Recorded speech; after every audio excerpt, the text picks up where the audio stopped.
Anantapuram rural మండల పరిధిలోని కొడిమి లేఅవుట్లలో 9 మంది కార్మికులను అక్రమంగా నిర్బంధించారని సిరాజుద్దీన్ అనే ఓ న్యాయవాది ఇచ్చిన ఫిర్యాదుపై పోలీసులు స్పందించారు.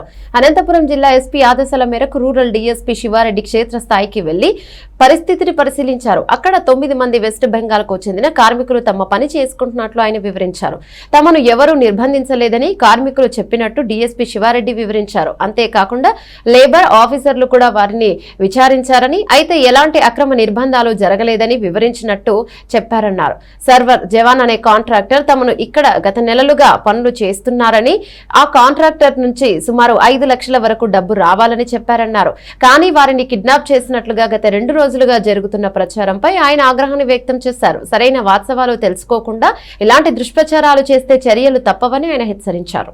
ఈరోజు ఉదయం 11:50 సమయంలో అనంతపురం జిల్లా ఎస్పీ గారికి సిరాజుద్దీన్ అన్నటువంటి ఒక అడ్వకేటు ఒక ఫిర్యాదు ఇచ్చాడు. అందులో వెస్ట్ బెంగాల్కు సంబంధించినటువంటి 9 మంది వర్కర్స్ను అనంతపురం రూరల్ మండలం కొడిమి గ్రామ సమీపంలో గల జగనన్న హౌసింగ్ లేఅవుట్ దగ్గర అక్రమంగా నిర్బంధించినారు అని ఒక ఫిర్యాదు ఇవ్వడంతో వెంటనే ఎస్పీ సార్ గారి ఆదేశాలతో నేను అనంతపురం రూరల్ సిఐ మా సిబ్బంది కొడిమి గ్రామ సమీపంలో గల జగనన్న లేఅవుట్ దగ్గరికి వెళ్ళడం జరిగింది.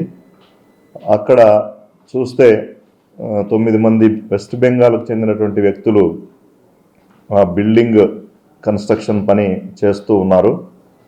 వాళ్ళను విచారిస్తే ఏం జరిగింది, ఎవరైనా మిమ్మల్ని అక్రమంగా నిర్బంధించారా అని ప్రశ్నిస్తే వాళ్ళు ఎవరు కూడా మమ్మల్ని అక్రమంగా నిర్బంధించలేదు, మేము ఇక్కడ ఫ్రీగా పని చేసుకుంటూ ఉన్నామని చెప్పడం జరిగింది.